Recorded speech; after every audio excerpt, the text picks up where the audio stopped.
What's up, everyone? Hope you're doing good.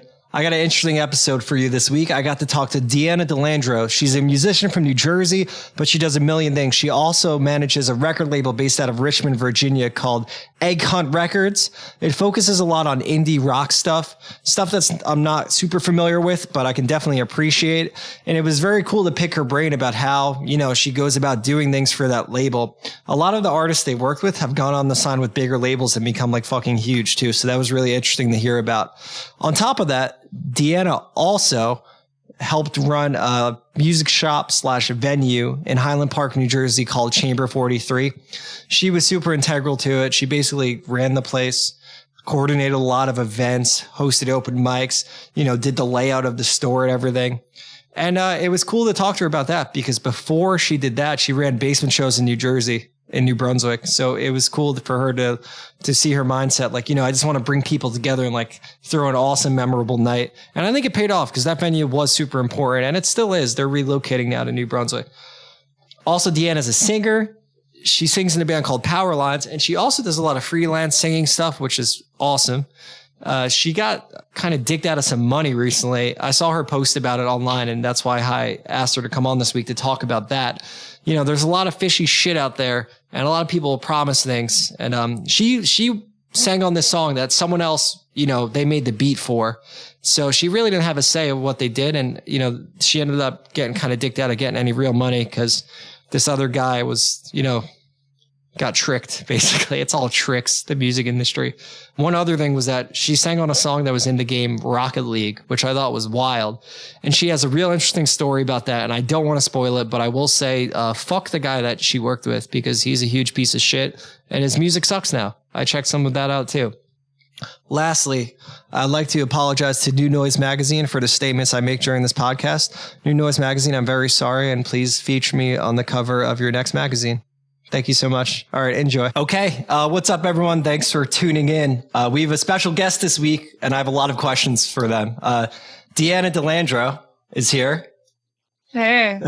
What's up? Hey, choke artists. That's me. Is that what you call your? Do you call your fans choke artists? I don't know if I have fans, so I don't think I can do that yet. I'll be a choke artist then. Yeah, shout out to the choke artist nation, I guess. Yes. Well, so Deanna's a good guest because you posted about some weird shifty shit that happened to you a couple weeks ago that I wanted to ask you about. But you also manage your own record label type thing. Yes. Right. And you also were an integral part to a local music venue record shop around here. Yeah. Right. Okay. So yeah, I mean, you've done a lot for like local music and you seem very into music in general. Yeah. Oh yeah. Okay, cool. So can you tell me what happened with, so you did a song, you collaborated with someone. Mm-hmm. Yeah. I'm a vocalist and I do a lot of freelance work. I did a lot last year, via this platform called Vocalizer. I don't know if you've heard of it, but it's a great platform for, producers to connect with vocalists and vice versa. And through that platform, I was given a gig and it was for a basically unknown producer in Italy. And it was this really fun EDM song and I just kind of went for it and had some fun with it. And I think the track came out pretty nicely. But that was last year. And then earlier this year, the producer told me that they were going to contract the song with this record label called No Face Records. So I was looking into them a little bit and it seems like they do song by song contracts. Yeah. Like that's the appeal of it. Cause I think, to push back against like a lot of artists get locked into like 5-year things, like or 5-album contract, at least like more like in the past. Now it's like a lot of labels don't want to take that risk anyway. And a lot of bands don't want to be tied down for that long because so much is changing, I feel like, with the music industry. But that used to be the thing, right? You were locked in with a label for years and albums, and then like they sucked you dry, and then like you couldn't make it work anymore. So I looked online, like threads, people talking about them, and someone who worked at the label was doing some damage control, like we're a collaborative community. But go on, I guess. What happened with the track? So we were presented with a contract that, yes, is for contracting the one song, as you mentioned. And the terms were that the master would be under the ownership of the label for 30 years, one song. And then there were 3 contributors to the track, so 2 producers and myself, all receiving, if it were just the 3 of us, posting the song online, all 3 parts would receive an equal percentage of the royalties. And the royalty payout that they were willing to give for this one song was 3.5% of the proceeds to each person, which is minuscule, because not only, I guess, if you do the numbers, that's like almost, I think like 10 to 15% for the artists, and then the rest goes to the label. So, the payout is virtually nothing for a song that is being put out by people that aren't quite known. Even if we were to receive all of the proceeds, it would still be minuscule. It's not a lot. Yeah. So what did they offer you guys in exchange for signing on this single with them? I, to this day, have no idea. Okay. I corresponded with the label representative a few times until I just exhausted my efforts, because there was just radio silence pretty much. I was asked if there was any type of rollout plan, if they were going to do any type of playlisting. Anything. Like anything. Yeah. Anything. And there was just no response. So I kind of just let it go mostly because what could I really do if I follow up 5 times and there's just nothing on the other end, coming back from the other end. The producer seemed quite indifferent, but I think they're also pretty new to releasing music. So, maybe their expectations were different than mine. But yeah, I was able to get one response to the royalty deviation, and I was able to get all of our payouts to be at least 5%. So that was a win, but still not amazing. And it's off of Spotify revenue mostly. Yeah, all of the digital streaming platforms would be where the revenue streams would come from. Yeah, I don't know if sucks. It sucks. I'm sorry. Yeah, they have control of the song. If they wanted to license it, they could with our approval. Okay, so that's something at least that can maybe turn into something. Could be, but it's doubtful that they are really going to go any extra mile for this song. I mean, the day that it was released as well, and the day that I made the post that you referenced about kind of my upset about this situation, there was just no promotion at all about the song. And they did a few days later, post about it with a little graphic on their Instagram, but it's not. There really isn't much traffic on that. I think their account seems like they paid for followers because not many of the posts are interacted with or engaged to the degree of followers that they have. Yeah. Yeah, that's one of my favorite things to do is when someone has a huge online presence, I audit them. Like, how many people actually care? Because a lot of the internet stuff is appearances, and they could have impressed this guy you did a track with, like, oh, we're a record label. Like, sometimes you just put records behind it and everyone's like, whoa, this is awesome, Yeah, so, I mean, it's like you can be totally just winging it or just present yourself as a specific entity that you just aren't or not delivering on. And that's just like my biggest concern for artists, especially young artists who don't have, much experience with releasing music and don't really know where to start or, how to protect themselves against these types of agreements and these types of people who are just looking to take advantage of artists. I'm just so angered by it. And all I want to do for the rest of my life is like be a part of the battle kind of against that, as well as, just continuing to like support and uplift artists wherever I can, Sure. Yeah. It will always be there. There's always going to be someone who takes the opportunity and then like learns the hard way, or maybe one in every 200 times it works too. Right. But it's really tricky. Yeah. Yeah. Even the first song I put on the internet ever, I was just kind of cutting my teeth in my understanding of the music industry. And I met a guy who produces under the name Drunk Girl, and I'll name drop him. His name is Andrew Hogarth, and he's a horrible person because he, in a separate situation, took advantage of me and my young artistry by licensing a song. And we worked on the song together. We'd met at 90.3 The Core when I was RPM director there. And they were doing an interview in the studio, and I was kind of like hanging out in the lounge, like trying to talk to some producers because I was interested in collaborating with people, seeing how I could be featured on tracks and start doing some songwriting. Yeah, it's a great place to meet people. I was a DJ at the Core too, and just meeting people who like love music and shit, and like that's what it's all about, And it seems like it could be genuine at times, but then. I mean, it is a lot of the time. You make real connections with people, but then I guess for that to happen. Yeah, no. And he seemed awesome. Like we kind of hit it off and our personalities meshed. And I showed him a like sample of my, of some of my work that I've been working on. And he invited me over to try to work on a track together.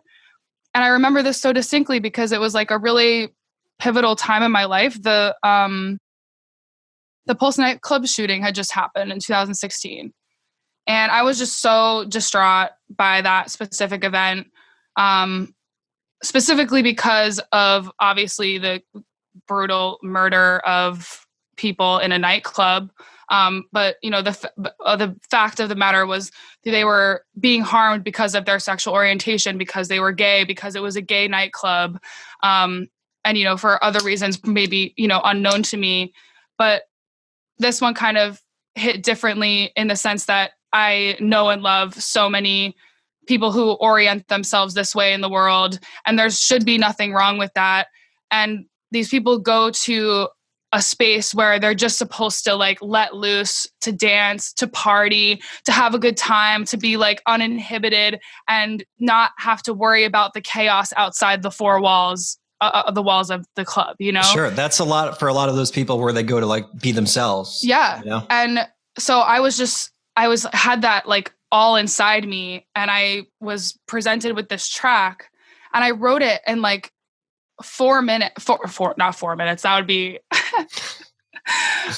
light speed. 45-ish minutes to an hour. It kind of just like it was one of those times when you're kind of writing and things just like spill out with ease because of whatever maybe you're experiencing at that point in your life. And so the song is called Don't Stop the Party. And it's basically about that, like anger and like this kind of like frustration with like, why do people have to have this amount of hate when we all come from the same like fabric of the universe? We all should just be extending an invitation to everyone, like, don't stop the party, like, don't, and we finish it and we cut it, and I come back like a few days later and do some like maybe some harmonies, some vocal chop work.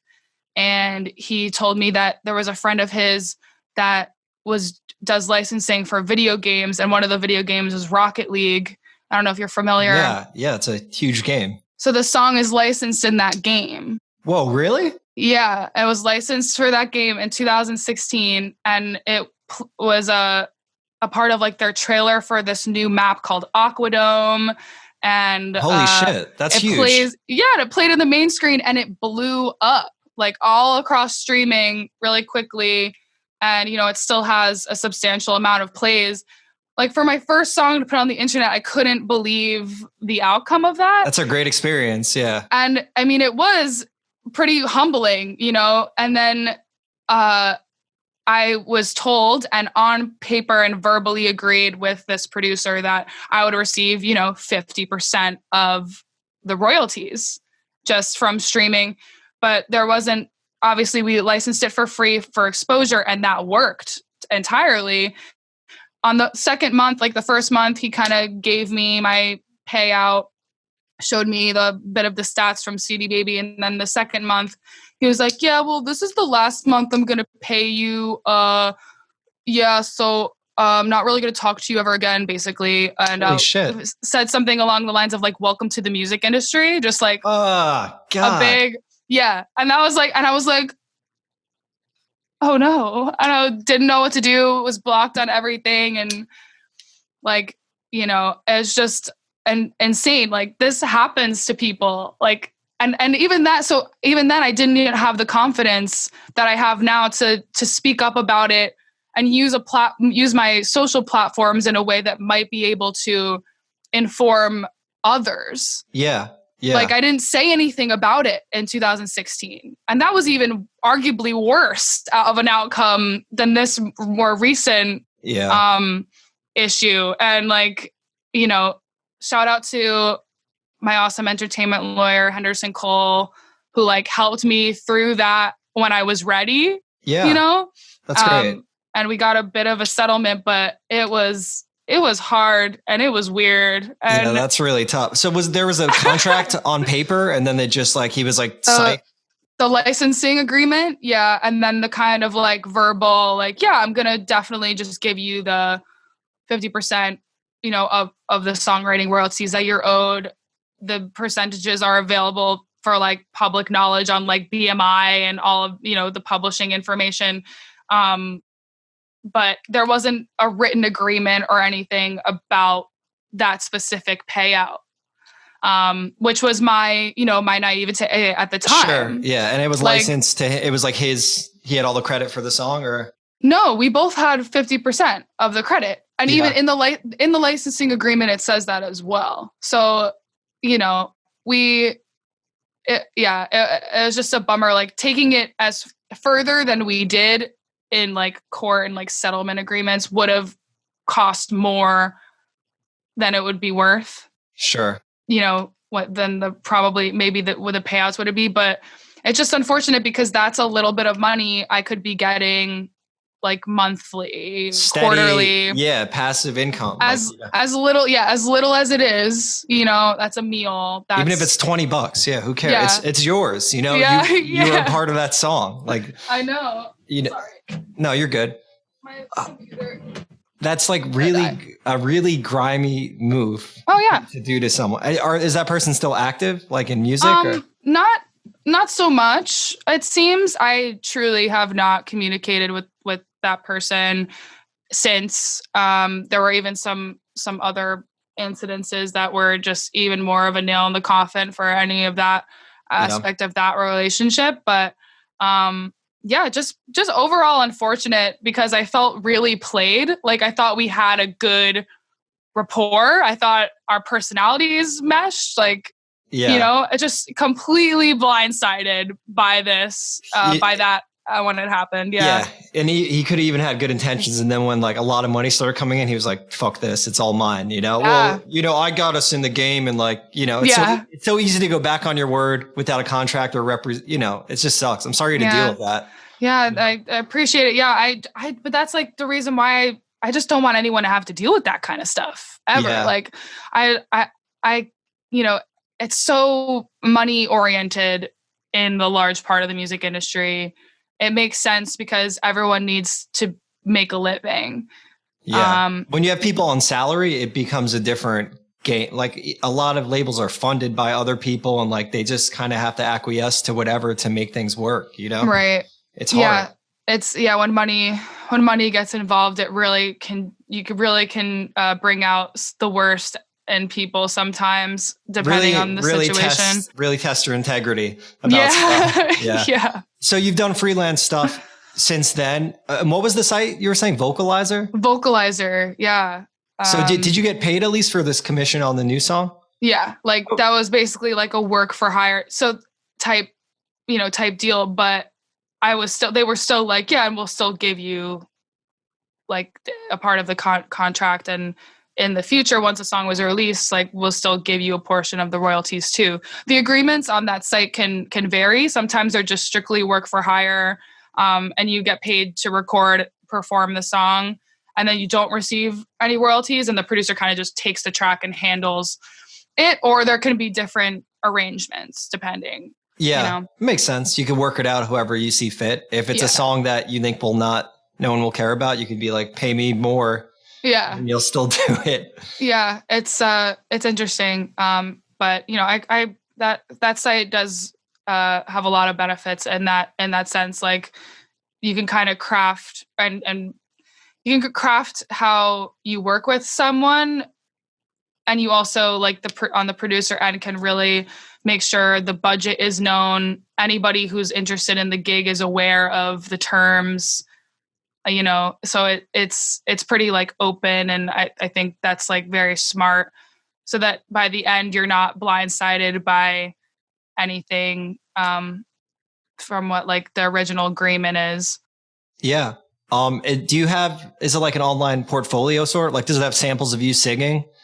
Or yeah. There are two types of ways to work with somebody and collaborate on this platform. One of them is like, it's called I would say a gig.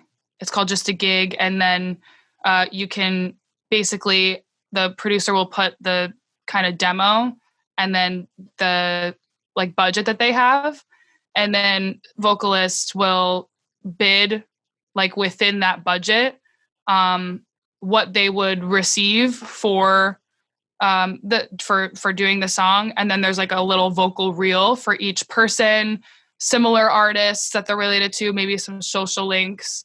Yeah. And that all is like filed under that specific gig. And then there's a contest, which is like they put the demo up. They have a specific amount that they decide on that would be rewarded to the artist, and you have to submit the demo, like a vocal idea to that. That's sick. It's very cool. Yeah. Yeah, it's really cool. Like 10 years ago, that wouldn't exist. It'd just be like a Craigslist ad or like a sign in a Guitar Center or Sam Ash, like vocalist wanted. So I give you respect for being able to like, cause you do need a work ethic to do it, to do like session work. I do some session work, and it's harder in some ways for drums, because like I have to set up 8 mics and like all these wrapped in cables and stuff. But it's just as challenging in a lot of ways, like the creative aspect for what you have to do, and like you're still putting a lot in your performance and everything. So I give you a lot of credit for doing it. Yeah. Yeah, I mean, I can't even imagine doing like I wish I could just set up one mic and be like, it's good. Room mic, fuck it, it's good, it's drums. But yeah. How often do you do session gigs like remotely in your house? Yeah, I've been with your kit. I did vibraphone on one song recently. I did trumpet and tambourine and like glockenspiel on like an emo band. Actually, a band from Jersey, Ogbert the Nerd, they're called. It's Maddie James. They've been to Chamber a bunch too. They've come to some shows, but okay. I've done stuff. Mostly this year was for free, I think, but like the year before, I did more for pay. It was cool. It's just like, I'm like too much of a band guy. I'm always working on stuff with all of the bands I'm playing in. At least this year. I would love next year to tell all the bands that like, all right, I'm going to like focus on my own shit now and like get paid. Yeah, definitely focus on you. Yeah. Yeah, it's nice. I know I have too many eggs in the band basket of like, I want to tour whenever that happens. Who fucking knows with everything? Oh my God. Yeah. Or there's really no way to know. It feels like, it just feels like a long, far away dream at this point. Keeps getting pushed, but the goalpost like keeps moving. Yeah. So we'll see. But I think it's really cool, like the power of the internet, for better or worse. I mean, sometimes you can get dicked around for sure. Yes. I've been able to smell it more when people are like providing me like false opportunities. And like, this doesn't make any sense, But it's easy in the beginning because you're naive, you're excited. Yes. Just with a big name, just like if someone with more followers than you sometimes reaches out to you, it's like, oh, this is a big opportunity. Yeah. Yeah. You could be totally manipulated, totally manipulated. Yeah. It's hard, especially because so much of the industry has changed in 10 years. Digital streaming, the revenue is 80% of the music industry now.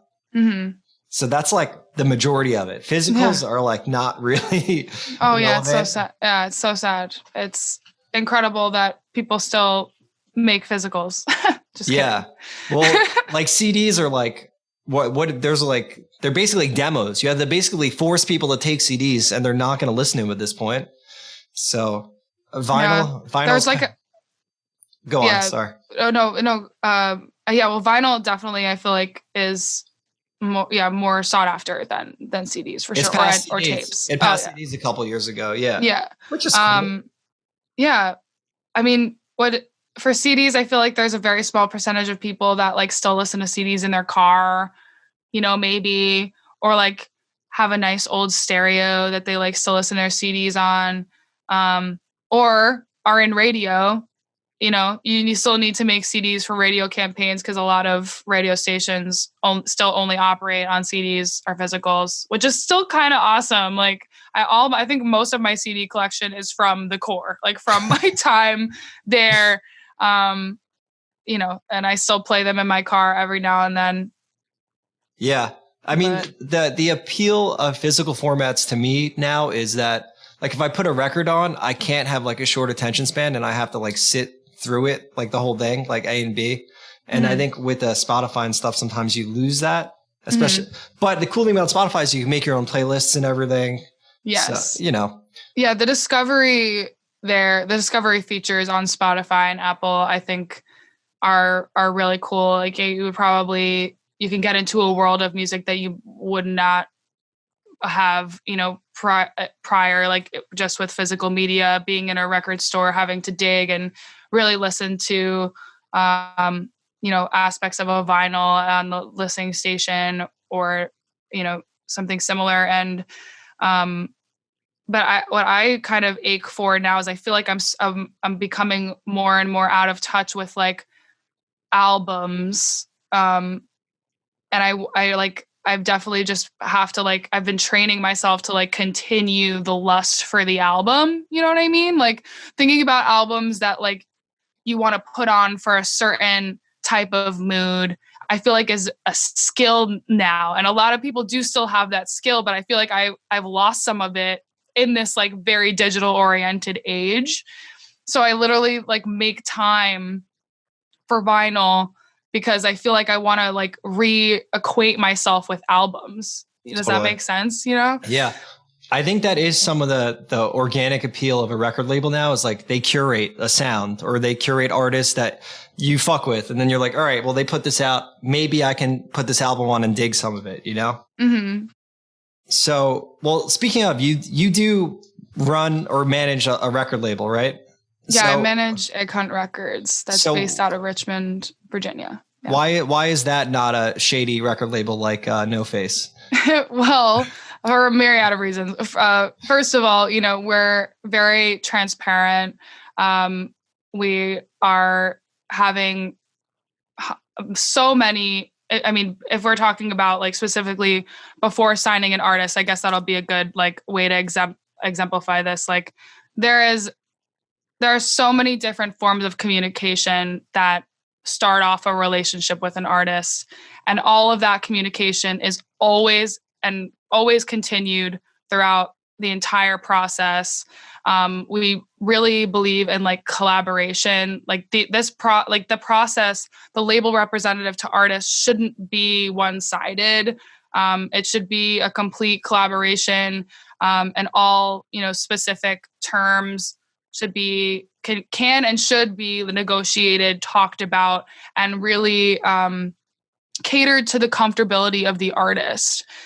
So we really is a huge focus for us. And I think that a lot of independent labels do have that ethos, but it's so easy to get like, I don't know, to just like, make a platform and like lose sight of the things that are really important to that kind of relationship.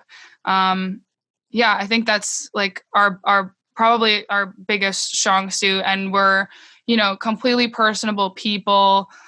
We care about everyone we work with like deeply, not just their art, but them as like people. And we value their work. We know how long it took them to make it. We know why we value it. We know why we want to promote it and spend all this money and time building it up, because all we want to do is see them excel.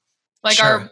our kind of one of our, I guess, mission statements is like, I call it a kind of like incubator, like not just because it's like egg hunt. It does play into the branding of it. Sure. but Yeah. but it is the reality of it. We have fostered a lot of young artists that have gone on to bigger labels that kind of grow so big that we can't even, support them to where they have, grown to, like their level that they've grown to. And we kind of pride ourselves in that, everyone, nothing is forever. Like if the relationship continues, it's like, that's amazing. But if they're ready, for these bigger opportunities, these larger platforms, that's like even better. We're like so proud that we could have fostered them in the beginning at all. That's a good way to look at it. And then like long run, that will also help you because people will dig through their band's catalog and then dig through your label's catalog and everything. Right. So like our most well-known alumni is Lucy Dacus, which a lot of artists who submit to the label for possible collaborations are oftentimes find the label through that connection, which makes a lot of sense. She's an absolutely incredible artist and has done so many incredible things since her time with Egg Hunt. Yeah, that's big of you guys to realize too, that like, we can't handle what this band needs anymore. And like, they want to move on. So like, maybe it's the right time. Yeah. It's the reality of the situation. Like we're a smaller label that's oftentimes local oriented. There's a lot of amazing music out of Richmond. We're not we're not going to try to just like keep this artist because we see how big they are. It's just not the reality of the situation. Our resources are basically limited in that sense because we're a small label. Yeah. And it's more indie rock alternative stuff. Yeah, it's a bit of a lot of indie rock. There's some harder punk stuff on the in our repertoire. And then, some popper leaning stuff, popish. What are genres? Yeah, they're all fake. It's all fake words. So. Like this past year, we put out this incredible, I would call it indie country or alt country record by this artist called Doe Eyes. Her name's Ali. Her actual name is Ali Thibodeau, and she put out an incredible record this year, probably one of my favorites. We also put out another incredible singer-songwriter whose artist name is Thin Lear. His name's Matt. Also an absolutely stunning record. So yeah, I guess like all in that, a lot of stuff in the vein of like indie singer-songwriter, indie rock, alt rock. But then also, we kind of I would say like expand in and out of those kind of those niches. Sure, it's never pigeonholed to, Right. Like we also put out a shoegaze record this year. Yeah, if you like it, you like it. It could still work with the vibe. Yeah. Totally. Yeah. Yeah. It's funny because like a few bands I have worked with have been approached by bigger labels, and I'm always like, fuck, like, I'm like, no, stay. Like, cause I'm very indignant cause it's like math rock, emo, punk shit. And like, I'm very indignant to what the music industry is a lot of the time. Cause when it gets really big, I get that people have they have a family to feed or whatever, but like it gets really big that it gets to like pay to play shows. You have like local bands selling tickets because the band seems cool. And like a lot of just fake, like, it gets weird at a point. So like, I'm always like kind of upset when a band wants, I get it always. I'm like, yo, do whatever is best. And like, it's cool. But One of the bands I worked with in the past was approached by a bigger label, and they told me recently, they were like, because they did their newest album with them, and recently they were like, yeah, like it was a mistake. I should have stayed with you, and it made me feel so good. It did. Yeah. It's shitty because like I wanted them to do well. I wasn't like mad when they signed with the label. I'm like, that's amazing. But like when they told me that, I was like, word, like it made me feel like I was doing something right. Yes. Well, sometimes it's not about the deal or maybe even like the legacy of the label. Sometimes it's so much about the relationship. Like, I think that is to be said a lot for like management, like a lot of artists will stay, like when they find, it's kind of like finding a therapist, I think too, probably like when you when you find like your right person, it's like, you're in sync. Like it's so much easier to operate and it's comfortable. And if they're, really performing well for you and getting these opportunities, sometimes it's like, it's just best to continue growing with each other as opposed to like going to Universal to have a really horrible 360 deal that they own your life and your likeness and in all known universes and all that. But that was the dream. Like in the past, like 20 years ago, you would have I guess no, a lot of people still got boned and it still didn't work out, but like it always seemed so ideal. Like this is it, like making it. Remember when like making it was an idea? Like, oh, we made it. Like there's a line you cross and then all of a sudden like your life is set. Yeah. Oh my God. I don't even know if like somebody like Billie Eilish would be like, well, you know what? She's probably like, yeah, I made it. Cause she got like 6 Grammys. Okay. Maybe that's a horrible. But they're still working. They're still working right. artists. The landscape has changed a lot. There's less rock stars, which I think is good because like they were grimy in a lot of ways, like, abusive people and like, celebrity culture still exists and that's fine. But I think social media kind of did pull the curtain back in a lot of ways. And I think that was necessary. Yeah.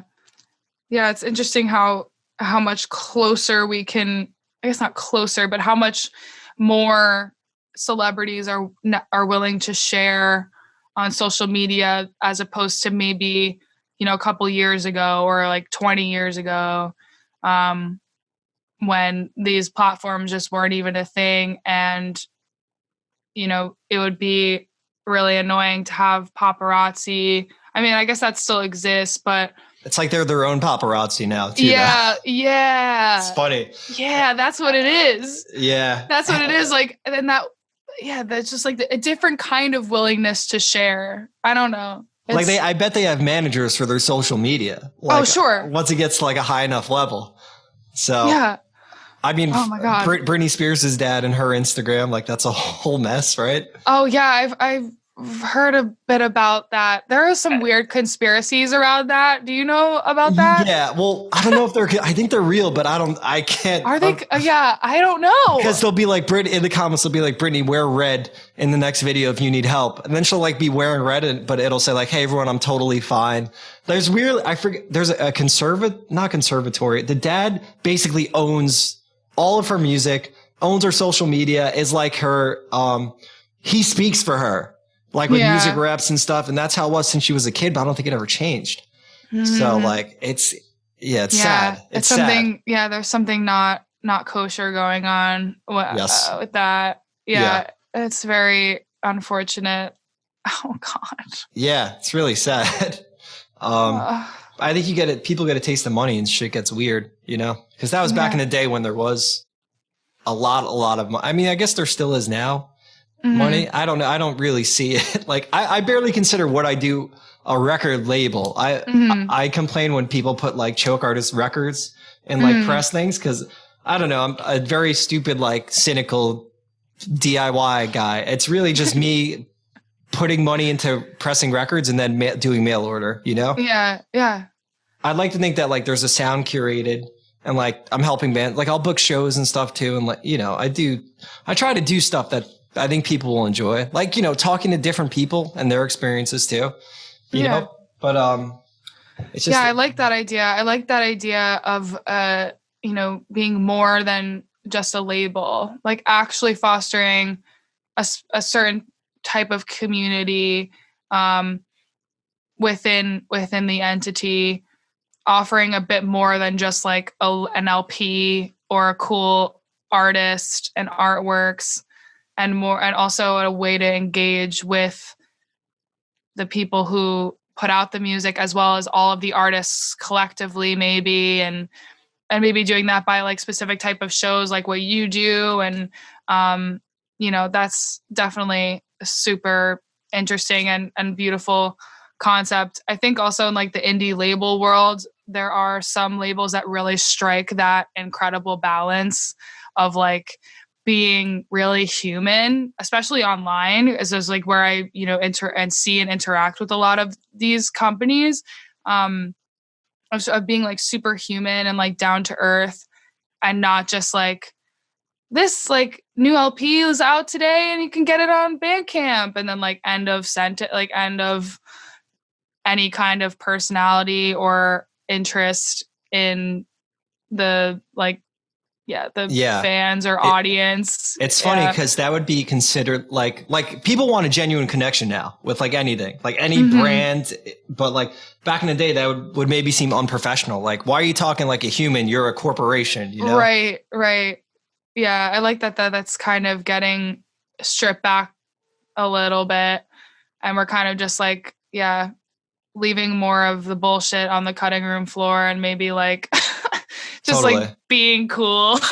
That's so much of it. Like I don't know why people pretend that it's anything else except like being nice and working with artists you like and helping release their music, Oh God. Yeah. Like if it was only that easy to just like literally be nice and want to work with the people that you're working with. Like, I think that's like my baseline. Like I can say that I do that. Like I am nice and work with people that I like to work with and I'm passionate about it. But there's just layers and layers of things that need to happen in order to really make it work.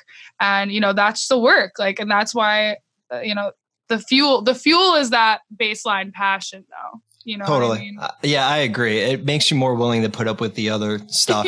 Yeah, exactly. Do you go through the submissions for the label? Yeah. I do receive submissions in my inbox. Not too many, honestly. It's just interesting. But I also help with A&R by just, researching artists, getting in touch with artists that I like or, are interested in collaborating with as well. Yeah. I mean, that's all super helpful stuff, I think, like to do. A&R is like working with press outlets. A&R stands for like artists and repertoire. It's essentially, the process of searching for artists and then, how they kind of live in your catalog. And then how your relationship with them, like, just basically reaching out to artists, young artists that you see have potential, or, maybe artists that have made a specific name for themselves, and just basically saying, hi, I love your music. Like, I think if anybody watching this has gotten an email from me, like an A&R email, the subject line has literally said, hey, I love your music. Like, that's what I usually open with because I feel like it's important to really, just reach out as a fan for like primarily, because that's like the catalyst for like you're talking to them anyway. And then just be like, I would love to know like what's going on in your musical journey, who you are, why you're doing this, and then maybe like possibly collaborating. Who knows? But yeah, that's actually some of the best work I think involved in a label, is just creating relationships that way is really cool for me. Yeah. Especially if you do have that approach, like as a fan first, because then worst case, they reply back and say, thanks, we're not looking to take anything on right now. But like, yeah. I've gotten that over and over again, and it's totally fine. But then it's cool. It's like, even, so maybe down the line, they have another type of release that they think they could be good for our roster. Like that's a connection they can just go back to, you know, in their email in the archives of their brain and be like, oh, I remember that person. They seemed nice and interested in my music. Totally. Yeah. Yeah. It counts for something, you know, Yeah. especially if what you're You never doing. know. Yeah. And you're working with artists in a fair way, and you have a sound and you promote the albums, right? Through different, It's funny. I've done like a 180 on press in the past like year. Cause again, cynical old guy.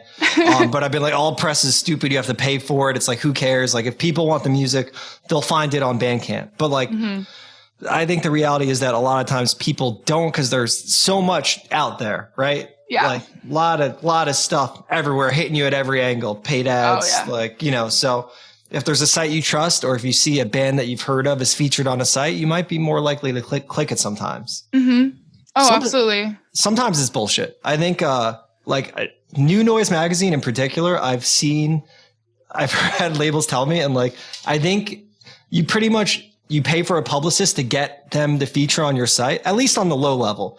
And like, it's a long-standing publication zine. I'm sure it's done great things. Yeah. And, I've heard that they kind of, you know, you're getting people to click on their site and giving them traffic for what? Just like for a name attachment to it. Right. I should probably edit this part out, I feel like. I mean, I will say, like, yeah, the PR surrounding an album release is important.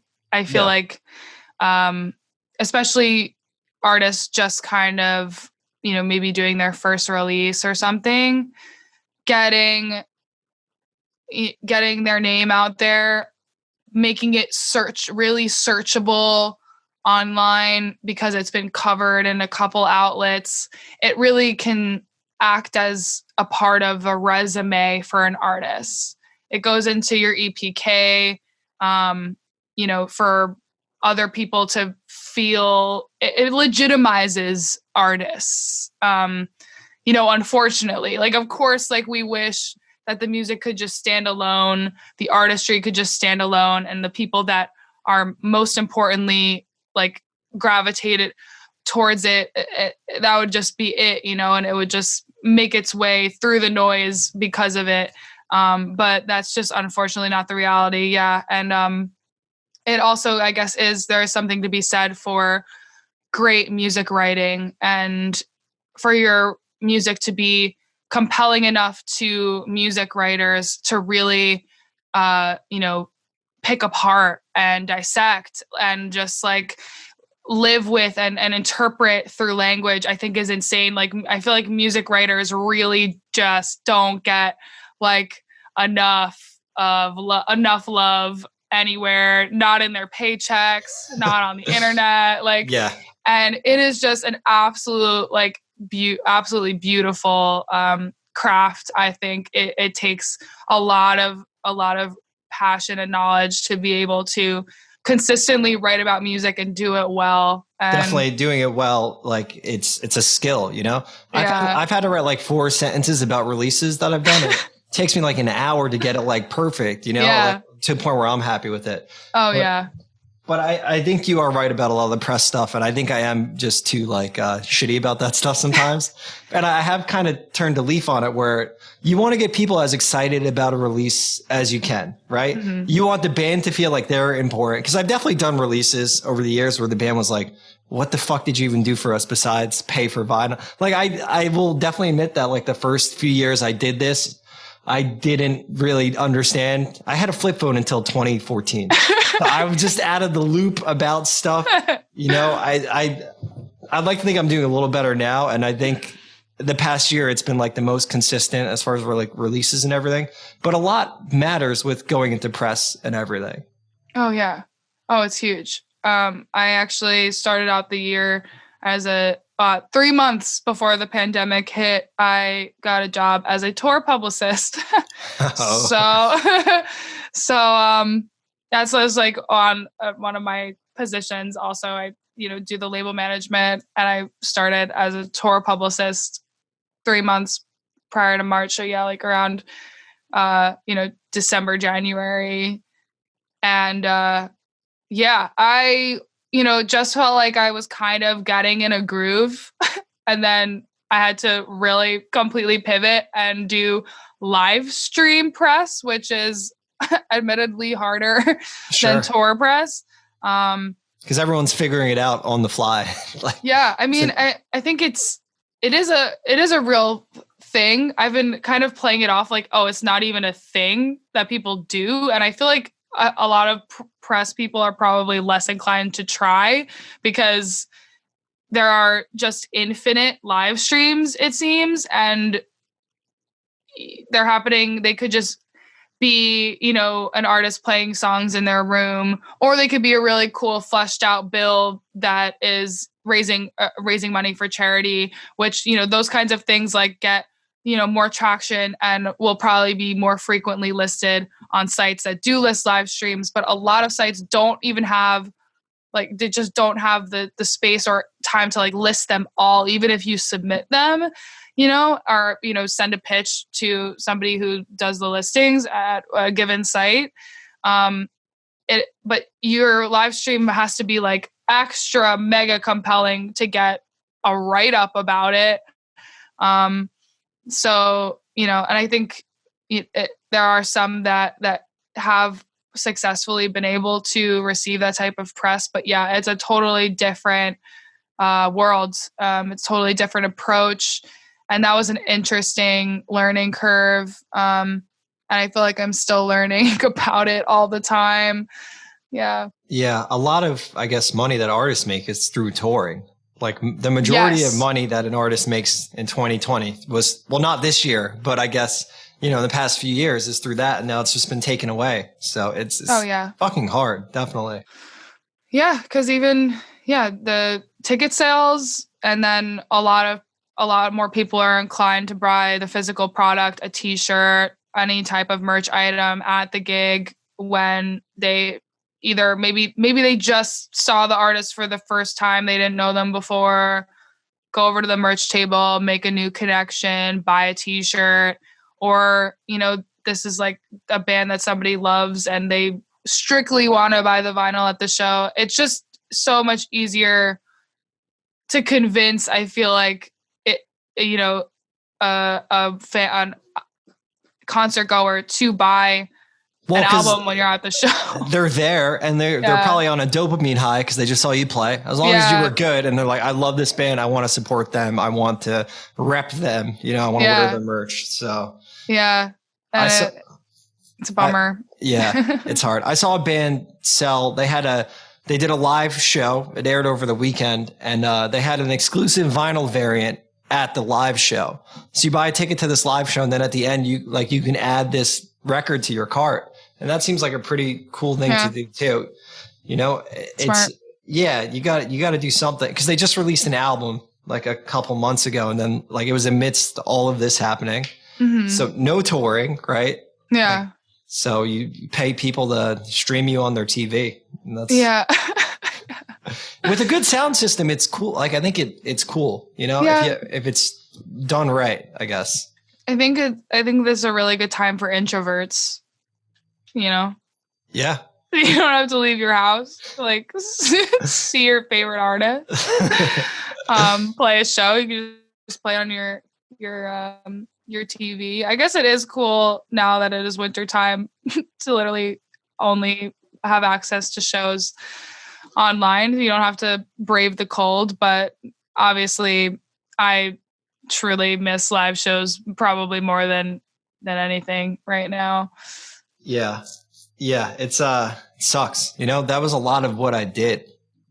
On weekends, Truly didn't really realize how much of my social life and going out was really actually just shows versus anything else. Yeah. Just, at least a couple a month, and now it's just zero, Yeah. So you booked a lot for Chamber, right? Yes. Yeah. So Chamber 43. We should talk about your involvement there a little bit because you were a big part of it for a while, right? I sure was. I started out working there. Wait, for the listeners, this is a record shop in Highland Park, right? Yes. Yeah, they actually just moved to New Brunswick. Yeah, on George Street, right? Mm-hmm. That's exciting. Yeah. Yeah, I started working there in 2017 in the summer, and it was just like the super early stages. This is like phase 1 of Chamber 43. The older, smaller location. Yeah, old. Yeah, this. Yeah, and it was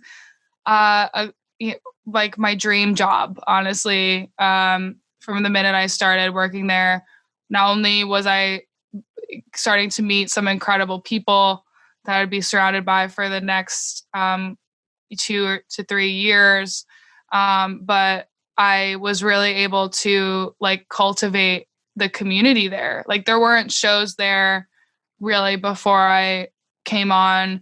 I had a lot of new types of ideas. I was tapped into the DIY music scene in New Brunswick, so I was able to book so many bands from New Brunswick and really pull that community towards Highland Park a bit in like an interesting way.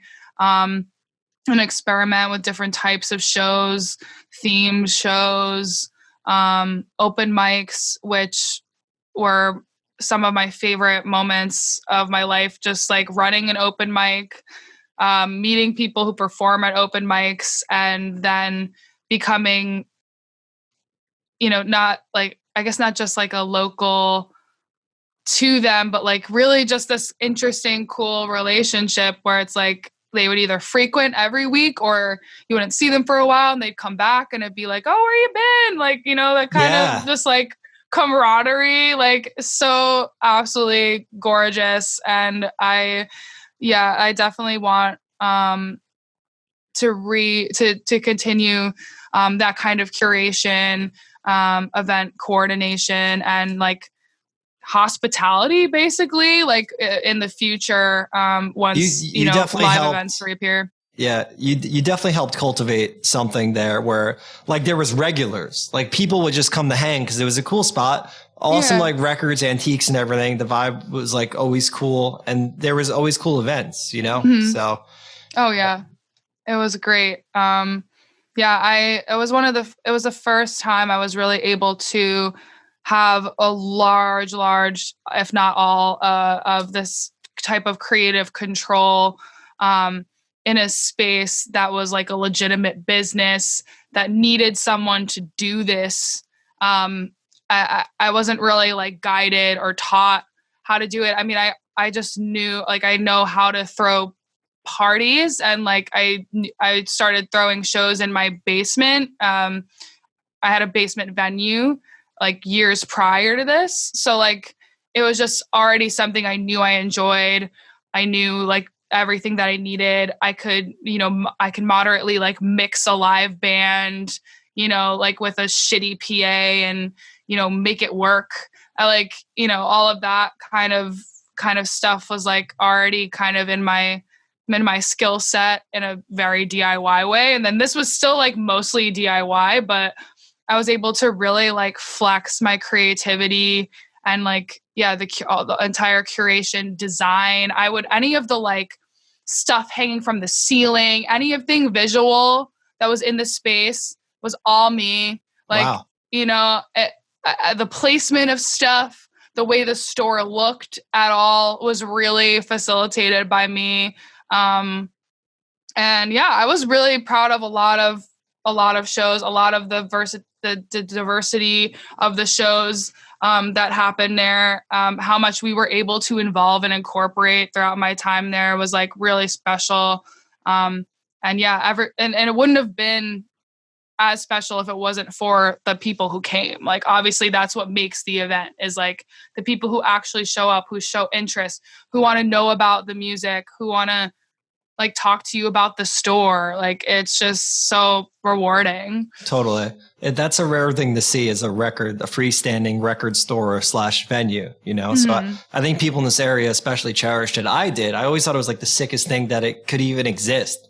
Because like the logistics of something like that existing, like especially cost and money wise, like doesn't make sense a lot of the time. It's like, it's not like we were like rolling in cash, you know, there were a lot of nights, like a lot of shows where you just either break even on any type of costs or make almost no money because all of the proceeds would go right back to the artists, you know, like we didn't really keep a lot of those ticket sales. Like a lot of the time it was just straight back to the artists, because even if we kept like, we would maybe try to keep like 15%, if that, you know, that's like, depending on the type of show, is just, it's like, it could be like $9 for us, for example. Sure. And then by that point, like whenever we would just be like, just give that to the artists. Yeah. Give it to the artists, because, you know, a lot of people are taking so much time out of their life to come like play a 45-minute set. Like, at least that's gas money for if it's a touring band, you know, whatever. Like, you know, and obviously like all bands are like free to sell their merch. They keep all the proceeds for that. We would even buy a lot of records from bands, you know, too. So we would spend probably a lot more than we would be earning. But you're putting you put back into a community, and then like people wanted to keep coming because they felt like they were part of something too. Yeah. You know? So all the shows I ran there, they were always super fair. I ran shows later, like 2019, maybe one in 18, but they were always super fair to me there with like running in. I always appreciated it. And then like a lot of people who came were like, this place is awesome. I want to buy something that the store is selling just to support it. So yeah. And that was nice. When that's what also would help us is during those shows, you know, we would get a totally different pool of people coming in. So they maybe hadn't already gone through all of our collection or see something quirky and interesting in the antique section that they liked and would end up buying it at the shows. And sometimes we'd profit a lot for that reason. So it did help, you know, sales for the store when shows did happen. Some nights, not all the time. Sure. But, yeah. Yeah. And I think part of that too is the way you made the store look like a cool place to be, and like records are out and there's antiques. So you're definitely a big part of it, you know? So I always appreciated it. So. Oh yeah. I know how much of an important role I played. And I was really just like so happy to be a kind of, I don't know, like a grounding energy for it. Like I loved it. Like it was truly, I felt like I was supposed to be there, you know, when I was there, like just talking to everyone, like greeting people, meeting people, making sure all the artists have like stuff that they need. Like, yeah, it just really felt, and then like during the day, like making the window, designing the window and, or whatever. And, you know, just making sure stuff is placed in cool ways and experimenting with like the shop's like orientation. It was just like an art project for me all the time. And I loved it. I loved all of it. And I'm so glad that like people who came in and were able to experience like something like different and interesting and were able to, you know, just like be a part of it at all. Like I'm so glad to hear like that is just like a stark memory for you. Yeah, totally. Yeah. So yeah, thank you again. Yeah, sure. Yeah, that was actually my pleasure. The only time I ever did a stand-up comedy set was the Switch Up show where you did like a rant monologue, right? So I talked about doing I was just thinking. Yeah, I talked about doing an open mic set. You were so good. That I practiced. Thank you. But you were so good. It was fun. That whole bill was absolutely insane. That was such a fun show. It was so good. Yeah, front to back. So good. Like I was blown away because all of the people who were doing, I mean, obviously, kudos to Chelsea Morosky. Shout out Chelsea for conceptualizing this, because it's like awesome concept. And then it's so cool, especially in the community, like being local and seeing these people who you only know like by doing music come out and just like completely like not do that and like do comedy and then kill it. Like all of you guys were like closeted comedians. Amazing. Yeah, I'd wanted to do that for like years. And then Chelsea had asked me, I was like, yeah, I'll do it. Let's go 1 month to try to write something that is okay.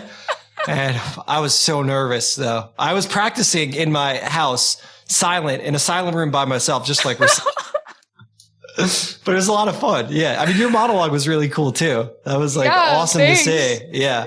I also practiced that in a room alone. Yeah. Scary stuff. There's no bands. There's no music behind me. Just, behind us. Just so, yeah. Oh my God. That was such a good show. Wow. God. Seems like that's the stuff that I missed for sure. It was like going to see comedy. Yeah. It's like a Monday. Totally. What else is there to do on a fucking Monday anyway? Yeah, go have a laugh. Yeah. That was a good one. Yeah. So have things been going okay with working for your label? Like working with Egg Hunt? Yeah. Egg Hunt is really cool. I love this, like my favorite type of work, along with events and curation and all of that world as well.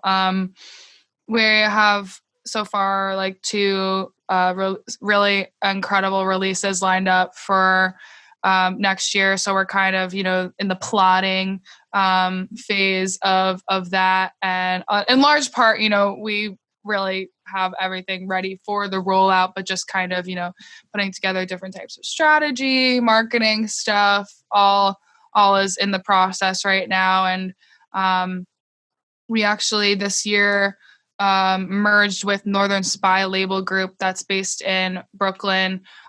So we now have a really interesting and intricate ways of operating that have been just like completely beneficial to our organization, budgeting, different types of marketing, and then just like expanded resources like PR, radio, all in-house now.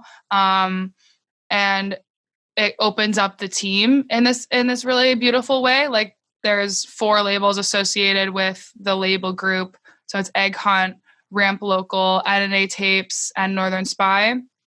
And now we have basically that's like all of the labels in this group kind of function in a bit of a team oriented way, especially when vetting new releases for any label. There's a lot of like feedback given from all of the label sure. representatives, yep. And even publicists, and just that process is really really cool because you can just see how a lot of people view the potential of the music versus it being just me and the CEO of Egg Hunt, the owner of Egg Hunt. His name's Adam Henseroth. He's a cool dude. Nice. But yeah, like just having this kind of really solid infrastructure has been super beneficial to a small label like us. So I'm really excited to see how it shows progress in like the release schedule coming up for this year with all of this new kind of operational stuff in place. Yeah, that's awesome. It sounds like everyone has something to offer. And like, I think it's always good to bounce ideas off as many people as you see fit. Yeah. 'Cause I try not to show people shit where they're going to just be like, yeah, this is awesome. Like I want people to poke holes in everything I do. Right. So yeah, exactly. Like that's the total purpose of it. And I love that because it just like, it allows for an open conversation. It allows you to, have different perceptions on the music. Not everybody has the same taste. So it's cool to see just how, people react to something that might be totally out of their wheelhouse or completely in their wheelhouse. And like those different types of conversations that like revolve around that, just like basic thoughts. And it's just like, so that's been super, super beneficial to Egg Hunt for sure. Yeah, that's exciting stuff. I'm going to have to dig through the catalog. I wrote down Lucy Dacus, and I'm going to have to check out, what were the other 2 from this year that you were recommending? Doe Eyes and Thin Lear. Cool. Fantastic. And also you should check out Clever Girls. We also put out 2 of their singles this past year. They're actually what I would say is like the first band I signed. I didn't contract them specifically, but I did like bring them to the label by like creating. Actually, our relationship started at Chamber when I booked them for a show. They're from Burlington, Vermont, and they were kind of like doing this little East Coast tour, and I had them come play one of the Blossoming of the Wild Pussy Willows shows. I don't know if you remember those, but where were those actually? I don't think I remember those. Those were like completely female or non-binary artists, like bills. That we just came up with an outrageous name for that. And, I just like hung willows from the walls and stuff like that. But yeah, cool. Yeah, they came out for a show. And I honestly was like so surprised that they showed up because I just thought they were so good. And I was like, oh my God, like this really cool band's like going to come. And all the music that like I booked at Chamber is all music I like, which is also really incredible to be able to literally just make shows that you would want to go to. Yeah. So it was like so cool. So so I booked them, and that kind of I think kicked off like our conversations and our relationship and possibility of working together in a more fleshed out and official sense. And then probably a couple months later we signed them for 2 singles, and now we're putting out their record at the beginning of the year, and it's so good. I'm really excited about that. I'm really excited about their record. Yeah. I really am. Isn't it great when you like work for bands that you love? Like, just so fucking stoked on. Yeah. Oh yeah. It's really incredible. Like, so Doe Eyes and Clever Girls also ended up in my like Spotify Wrapped like top songs of the year even. Yeah. Like not even because I work with them, but because I like their songs so much. So like 1 or 2 of the songs that I've been listening to so much just like obviously ended up in there because I had them on repeat a lot. But yeah, definitely check all those people out and just keep a lookout for what we got hatching next year. Damn it. Yeah. And you're in a band too, right? Power Lines? Yeah. Cool. Yeah. I am in a band. We're called Power Lines, and we actually just finished up our record, got the masters like last week. So we're working on a really special rollout for that as our like first record. Yeah. This is where your like experience will come in handy too. Oh yeah. I feel like I'm going to do a majority of the PR and like rollout stuff. You myself. Probably are. Yeah, I'm sure you will. Yeah. Which I'm like, as you can see, we're really thrilled about it. Like I can so much more easily do that type of work for somebody that's not me. It's like, it's so interesting and weird how, I feel so much more compelled to do that type of work for other people and like, not me, like not my solo stuff. Like it took me until this year to even get in the studio on my own and like record my own songs. And then, with the band, like, I'm going to probably do it myself. But yeah, like just like thinking about doing it for myself is like even more agonizing than like, or just it is agonizing versus like me just on a weekly basis, like doing that kind of work for clients. Like, do you feel weird putting yourself out there? I think so. I think as a performer and artist, I've always had a sense of insecurity, which I think has stopped me from putting out work more than I have. But I feel like that kind of shell is cracking. Is that another egg pun, or was that just like? Oh my God! Wow, it was. I didn't even try. And I was related to myself. Oh my God. No, that's good. That's good though. Yeah, it's good. You're feeling more comfortable with like being you. I think. Yeah, I think. I don't know. I definitely am too. I just scrutinize myself. I'm sure you might feel this way as a musician, just being like super nitpicky about a song or a part. It's all I do. Yeah.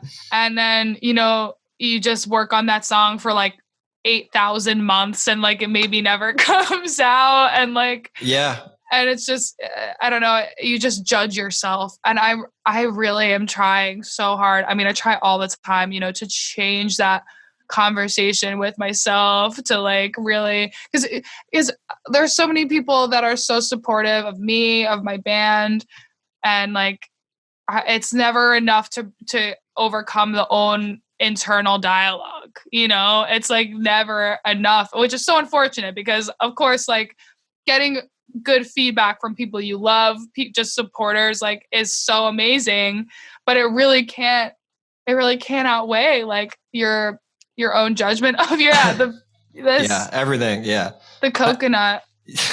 I mean, you're obviously super talented, right? To have a song like worked with artists and been like widely received and things. So, but I get the idea that you're going to be most critical of yourself because you want to keep refining and stuff. But then eventually you have to be like, no, this is cool. Let's like keep it. Yeah. That's part of the process. Oh yeah. I know it. You know, you have to like, really start believing in yourself, because like, you know, I think people who just put their music out, and you just have to be behind it. You have to be fully behind it for it to go farther. And I'm just trying to like get behind myself more. And it's a process. You're right. Fully. Yeah.